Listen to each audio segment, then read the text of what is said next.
I feel, I get it. I think Philadelphia is somewhere in the AFC top 10. Niners somewhere. Yeah. I think that's it. I mean, I mean. Yeah, no, I think you got that right. J-Mac took the words out of my mouth on 2 of the points. You are way too high on the Rams, like ridiculously too high on the Rams. I always thought you were a Derek Carr guy, and so you're just abandonment of Derek Carr, and you're blaming it on, the coaching. Dennis Allen is not a good NFL head coach, I agree with you. But you liked Derek Carr with Josh McDaniels, and now all of a sudden coaching's the issue. But here's where you're brilliant. This is where I'll just never be able to be Colin Cowherd, no matter how long I try. Colin just did a whole, guys, buckle up. My shocking prediction is the team that finished 11th in the NFC last year will finish 10th. Oh, my goodness gracious. My eyebrows were singed by how hot that take was. You're like the Panthers. Look out for the Panthers. I've got them 10th in a 16-team conference. That's not exactly going out on a limb, Cowherd. Yeah. Well, that's why the show continues to reign. I know. No, that's what I'm saying.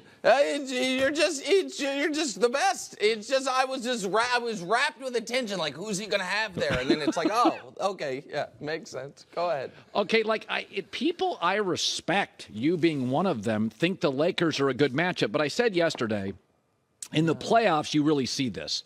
Do you have players that are great at stuff? Draymond's a great defender. Looney's a great rebounder. Gary Payton's a great defender. Steph's a great shooter. Clay's a great spot-up shooter. Kerr's a great situational coach. There's a lot of great. Whereas AD is a great defensive player. LeBron in spurts now is great.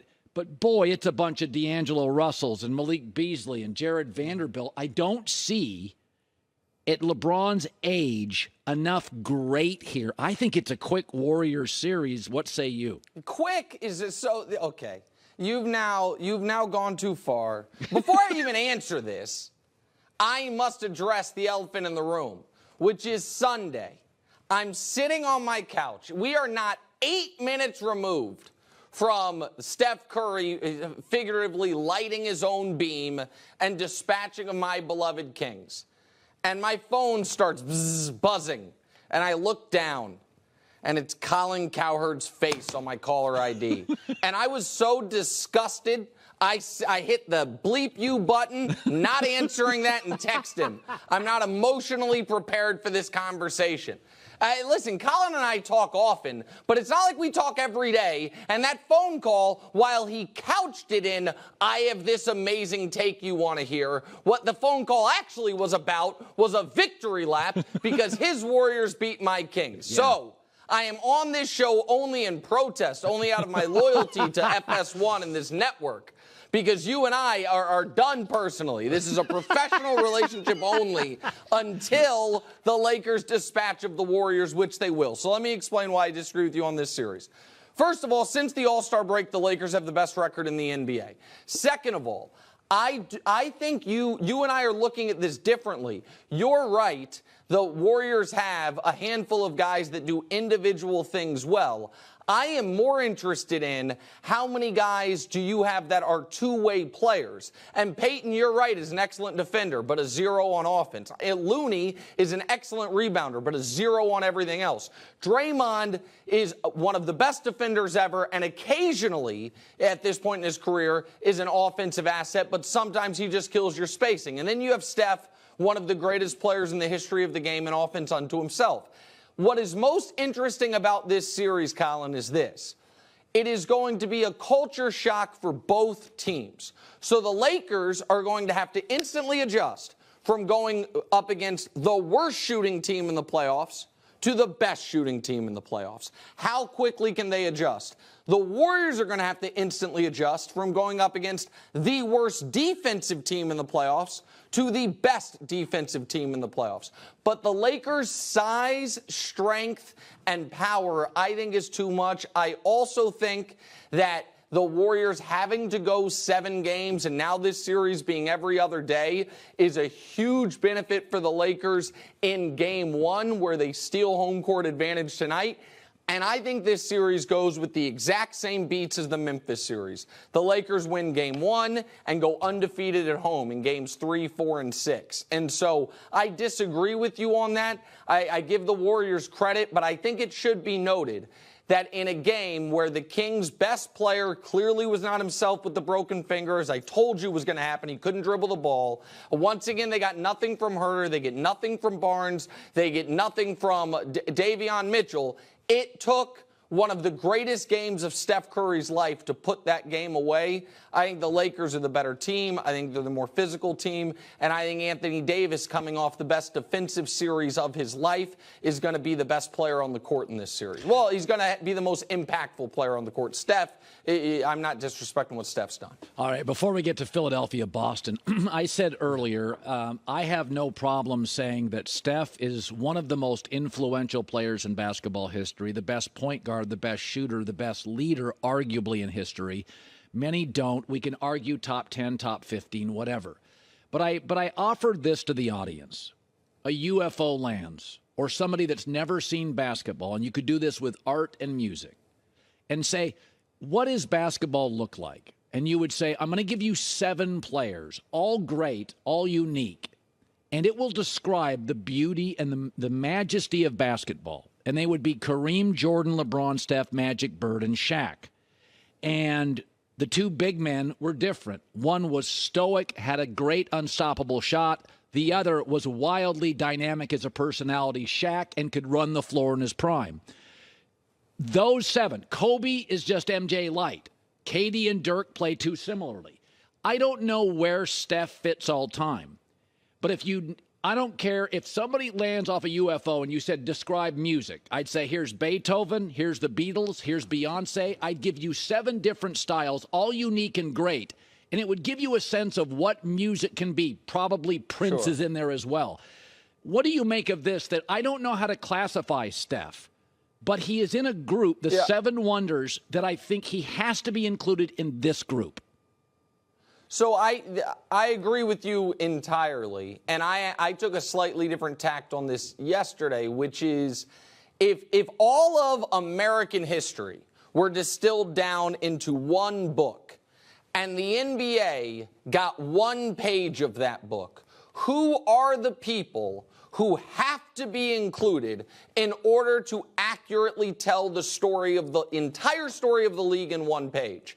And I had those 7 guys plus Russell, Wilt, Dr. J, and Kobe as the 11 most important figures in basketball's history. Steph is unquestionably one of them now.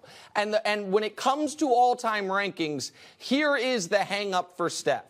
So Steph, arguably the greatest teammate ever, inarguably the greatest winner ever, has won at a level that it can look eye to eye with basically everyone, is within reaching distance of everyone from a winning perspective, except for Russell. So why would some people have problems putting him ahead of Bird or Kobe or Duncan? And the answer is very simple.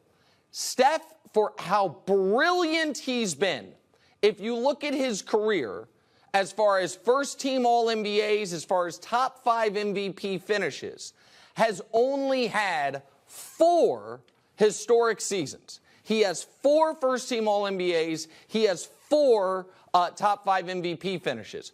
For context, Bird had 9. Magic had 9 of each.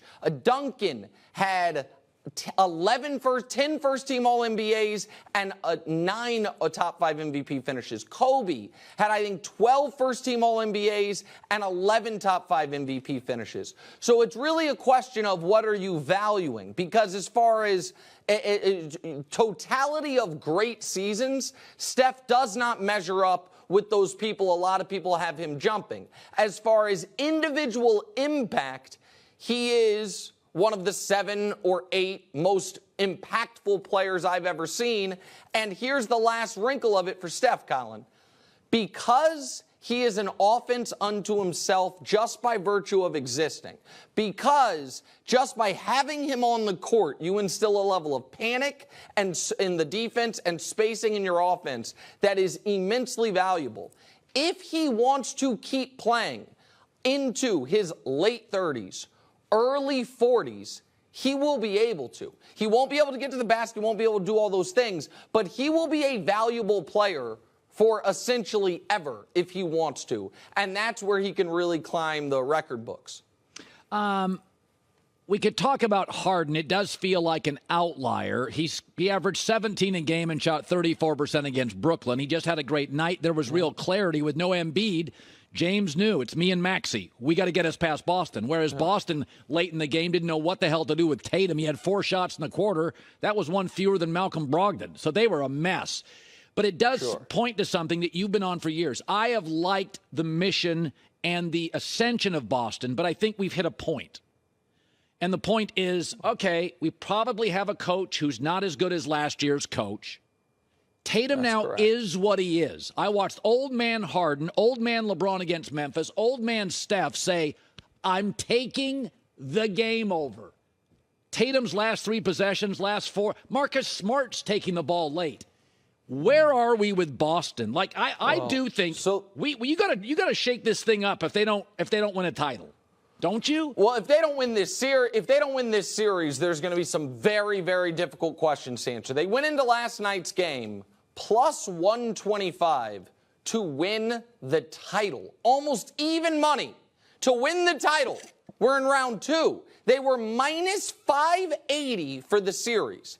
And that's because there's no Embiid. People don't trust the Sixers, who, by the way, Philadelphia has 0 losses this postseason. Even though Embiid's only been healthy for 2 of the games and only been available for 3 of them, you would think Philly would get some respect, but set that aside. The Celtics, the question people have to ask themselves is twofold. One is, when is the last time you watched the Celtics and said they look like a championship team? The answer is the game they played against Milwaukee a month ago when they beat them by 40. There has not been a single moment this postseason that the Celtics have looked like the team that they are supposed to be. They struggled with Atlanta, and by the way, that Game 5 at home loss to Atlanta, I said it at the time and we saw it last night. Devastating loss. Not because they were going to lose the series, but because what did that allow? It kicked this series start until Monday instead of starting on Saturday. They would have gotten Philly for 2, maybe 3 games without Embiid, and who knows? Now, Philly got more rest. Embiid now is probably not going to have to play until Friday. They're in really good shape in that regard because Boston wasn't able to take care of business. The other issue for Boston is this. What is going on with Jaylen Brown?